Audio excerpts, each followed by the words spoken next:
Good morning అండి అందరికీ. ఈరోజు టీచర్స్ కాలనీ షాప్లో సన్ఫ్లవర్ నూనె పడుతున్నాను.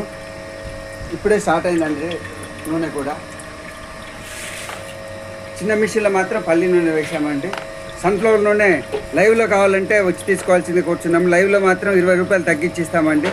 480 రూపీస్కి ఇస్తాము. పేరుకున్నది మాత్రం 500 రూపాయలకి ఇస్తాము. పల్లి నూనె ఏమో పట్టేటప్పుడు 320కి ఇస్తాము. పేరుకున్నది మాత్రం 340కి ఇస్తాము. సన్ఫ్లవర్ నూనె పట్టిన తర్వాత ఇట్లా డ్రమ్ములో పోస్తామండి. పేరుకున్న తర్వాత ఇట్లా బాటిల్స్ నింపుకుంటాము. బాటిల్స్ కూడా ఎక్కువ తప్ప నింపమండి. వాళ్ళు ఎన్ని మూమెంట్ ఉంటే అన్నీ నింపుతాము. ఇవి వచ్చేమో సన్ఫ్లవర్ గింజలండి. వీటితోనే పడతాము. ఈ పొట్టు తీసినాయండి. పొట్టు తీసిన సన్ఫ్లవర్ గింజలు మాత్రమే పడతాము. ఎందుకంటే పొట్టు తీయకుండా పట్టకూడదండి. ఎందుకంటే దానిపైన కెమికల్ ఉంటుంది. ఆ కెమికల్ని ప్రాసెస్ చేయాల్సిందే కంపల్సరీ. అందుకని చెప్పేసి పొట్టు తీసినవి మాకు వస్తాయండి. మహారాష్ట్ర నుంచి వస్తాయి. వాటినే పడతాము. ధన్యవాదాలండి. లైవ్లో కావాల్సింటే వచ్చి తీసుకోవాల్సిందిగా కోరుచున్నాను.